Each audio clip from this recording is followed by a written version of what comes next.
Good afternoon. I'm John Maloney. This is week 7 assignment, part 1. Alright, to start this off, we're going to go over this weapon system here to ensure that we're handling it safely. We're going to point the muzzle in a safe direction. We're going to remove the magazine out of the weapon. We're going to make sure the weapon system is safe.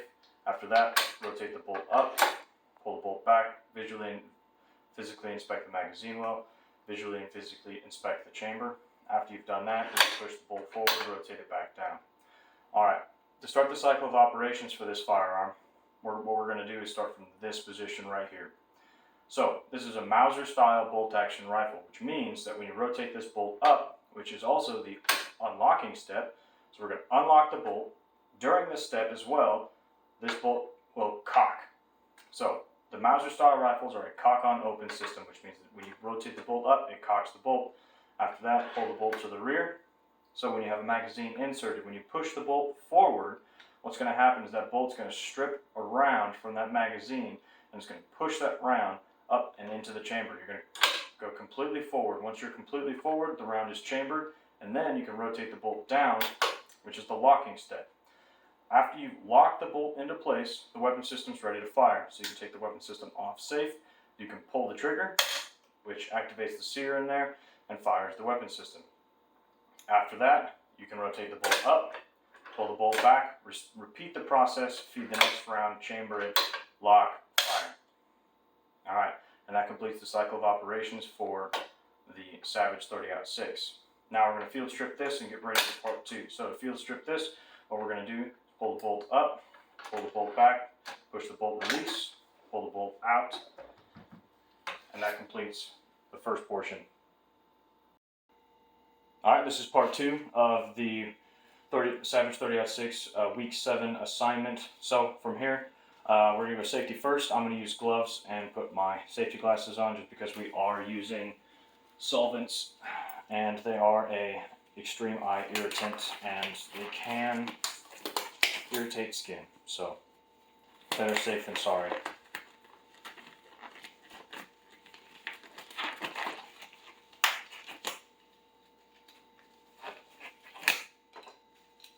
And safety glasses. Alright, so for here, what we're going to do is we're going to start with making sure that the weapon system is safe. That's step 1. Alright, step 2, you're going to either remove the magazine, which we already have. Step 3, we're going to remove the bolt, which we've already done in part 1 to field strip the weapon system. Part 4, you're going to visually inspect the chamber, manually inspect it as well. You've already done that, but we'll do it one more time just to ensure safety. So physically inspect, visually, that's good to go. Alright, from here we're going to go on to step 2. I am following directions because even the best need to follow directions, alright? So, now, to start it off, we're going to clean the bore. So to clean the bore of this weapon, what we're going to do is we're going to grab our cables. Now, with these cables, what you're going to do is take this, you're going to feed the one end with the T-handle through the bore and out the end of the barrel. From here, what we're going to do is we're going to take one of our pads. Now there's a couple different ways that you can take these pads and put it on your cable. Personally, I like to fold the pad and then feed it through. Once you've folded the pad and fed it through, from here what we're going to do is we're going to take some of the carbon destroyer, alright? And then from here, you're going to put a couple dabs on the end. You want to make sure that you're not soaking this thing and saturating it. Alright, so after that, you've got your solvent on your cable. I'm going to start it over here. I'm going to take the T-handle. I'm going to put it in the end right here. So this is very important. One thing that you can do when you're pulling this through the barrel is you don't want to hold onto this cable, because if you're holding onto this cable, the rifling that's in the barrel is going to want to make this cable spin. But if you're holding onto it, it's not going to spin, it's not going to follow that rifling, and you might not get in all the nooks and crannies. So take this T-handle, you're going to hold it right here, and you're just going to pull it through, allowing it to spin. After you've done that, take that T-handle out and put it back in. And I like to do it a couple of times. So I'm going to run it through a couple of times to make sure that I get it nice and saturated in there with that carbon destroyer. So after you've ran it through a couple of times, you can do it more. I'm only going to do it twice. After you've run it through a couple of times, this one's done. You can take that, throw that away. All right, now what we're gonna do is make sure that you got no solvent on your hands when you're handling this thing. Take the rifle. Now you're gonna move on to the bigger cable. With the bigger cable, you're gonna use a brass brush. Now, there's a lot of controversy with the brass brush. Some don't like to use it, some say that it damages it, some like to only use the polymer, and some say that you shouldn't use a brush at all. We're gonna use one today just because that's how the instructions in the book says to do it. So I'd rather do things by the book than to kind of wing it. So, same thing. Run the cable through, make sure that the brush is there. It's very important that you don't put any solvent on the brass brush. You're dry running it through the barrel. Pull your T-handle, put it on there, pull through, allowing it to spin. And you're only going to do that once. Then from here, you're going to go through. You're going to once again go to your smaller of the two cables. After you've gone through the smaller of the two cables, what you're going to do is attach another one of your cloths.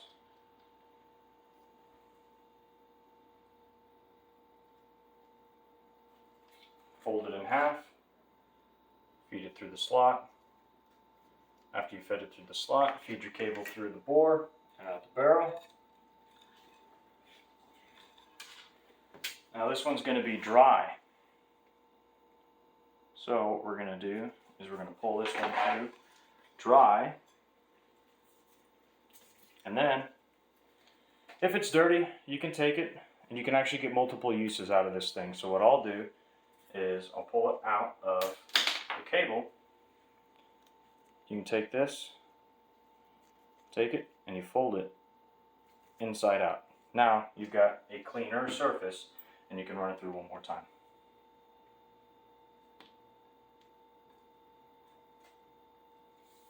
Pull it through, feed it into the bore, once again, out the barrel. T-handle, let it spin, pull it through. After you've done that and you're satisfied with the cleanliness, looks pretty clean to me. So, what you're going to do is throw that away. Take your T-handle, you don't need that. You can run the brass brush through once more. We're not going to. This is pretty clean. I'm satisfied with it. So, this one is done. We're going to set this one aside. So, what you can do as well is you can visually inspect your chamber, and what you can do is look inside here for any kind of copper residue or any kind of lead fouling that's going on in the inside. If there is, there's different kinds of solvents that you can use to get rid of it. Be careful though, some of them start to eat everything away. Some of the older rifles, it'll ruin the patina and things like that on it. Alright, so from this one, we're done with this. We're going to move on to cleaning the bolt. So from here, I'm going to switch positions. I'm going to grab this, I'm going to grab the bolt. Now, on the bolt, we are going to clean it with some solvent, but you don't want to put solvent directly on the brush because it's messy, it's going to get everywhere. So what you can do is take your carbon destroyer, and then I'll put a little spot on here, little spot on there, and run your brush through. So when you're cleaning the bolt, you want to make sure that you get the bolt face, you get your locking lugs, you get your extractor, you get the ejector. You want to make sure that everything is nice and clean. You don't have any carbon buildup, you got no rust going on. Because carbon buildup and rust, what that's going to do is it's going to cause malfunctions in the weapon system. You want to make sure that you get the sear and everything going on with the firing mechanisms. Clean up. A lot of these edges, what they do is they like to catch carbon, things like that. So clean those up. Make sure that they're nice and shiny. Alright, so from here, this bolt seems pretty clean. What I like to do, you can use another one of your pads. Personally, take a microfiber cloth. I like to use this because it's reusable. You can wash these in the washing machine, not a big deal. Take these, wipe it all off. Make sure that you get all of that solvent off, because you don't want any of that solvent sitting on this. It'll ruin it in the long run. Make sure you got it nice and clean. Look at that. All right. So, main points once again on the bolt: extractor, ejector, locking lugs, the sear. Make sure that you get all of those nice and clean. Make sure you get any of the sharp edges where carbon can build up. Make sure you clean all of that. Once the bolt is clean and you've done a dry on it, then what you're going to do is you're going to take a light amount, a very small amount of the accuracy oil. Now, the easiest way to do this is take the accuracy oil, use it on one of your pads, and then on your pad, take it, put a single drop. Now what you're going to do is you're going to lightly coat the bolt, the lugs, the extractor, the face, the sear. You just want to lightly coat all of this with that oil. Give it a nice thin coat. So you don't want it dripping. You don't want too much. All right. After that, you can set that aside. Throw this away. All right, so from here, now, you can disassemble the bolt if you need to. I am not going to disassemble the bolt today. It is clean. It has not been in any austere environments. So after that, we're going to clean the receiver. So to clean the receiver, what we're going to do is we're going to take our GI brush. Now, there's one thing with the GI brush. You want to make sure that there's no solvent on this thing. So I'm going to take my little rag here. I'm going to ensure that it's dry. All right. What that's going to do is you don't want anything inside the chamber. You don't want any kind of solvent, any kind of oils. You don't want that in there. So what we're going to do is take this, point it in a safe direction. Take your brush. We're going to dry brush everything on the inside here, making sure that we get all the corners, we get all the nooks and crannies, just like everything else.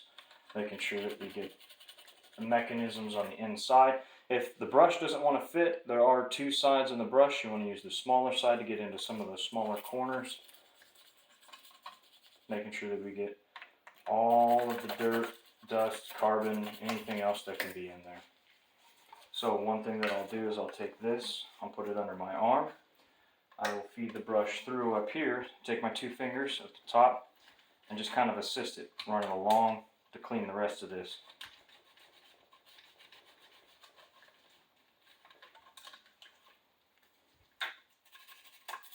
Make sure you clean the magazine well, because you don't want any dirt getting stuck in there. So if you have any dirt inside your magazine well, you don't want your magazine itself to jam up and get stuck inside, anything like that. So after you're satisfied with that, you put your brush to the side. Then you can take your rag and then wipe it all down. Get everything all nice and clean. You want to do a dry wipe, making sure that you didn't use the side that you had the solvent on. But you dry wipe this, making sure that you get everything off.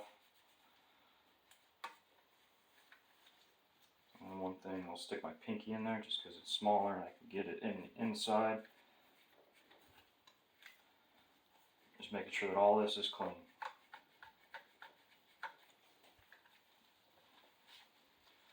Okay. So, after you've cleaned the chamber, what you can do is, if you've been in any environment, if your austere environment, dust, debris, mud, rain, anything like that, if your trigger's all kinds of gummy and sticky, then you can take your trigger mechanism apart. That's the only time I recommend it. You don't want to do it every single time. You run the risk of breaking something or something going wrong. So, from here, the weapon system is clean. There is one more thing that I like to do personally that is not necessarily a must, but I like to do it. So, what you can do is take your rag, make sure that you get the side without the solvent on it. Take it, I'm going to wipe down this barrel, right? Since I've been using gloves, it's not that big of a deal, but a lot of people, they don't use gloves. So what will happen is they'll get the oils from their fingers on this barrel, on this metal. What that does over time is it'll pit it, it'll eat it, and it'll start eating the barrel away, and it's overall not a good time. So to keep the rifle looking nice, if we're going to store it in a safe or anything like that, what we're going to do is get that nice and wiped down. We're going to come back over here to the accuracy oil, take another pad, I'm going to fold it in half. I'm going to put just a light little dot on there. Then from here, take this, and we're just going to do a nice light coat of oil on the barrel. What that light coat of oil on the barrel is going to do is it's going to protect it from any kind of moisture, because no safe is foolproof, but if there is one, I'd love to have it, but a lot of average Joes don't have 100% moisture-proof safe. So there's lots of different products out there, but this has got to be the easiest. Just takes a little bit of time. Make sure you get all the nooks and cracks and crannies, and put that light, thin coat of oil on there to just protect it.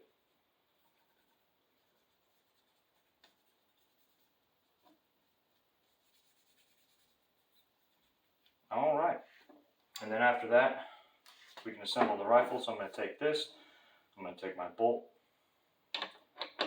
put it back in, push the bolt release, put it in, lock the bolt, put it on safe, insert my magazine. We finished cleaning the Savage 30-06.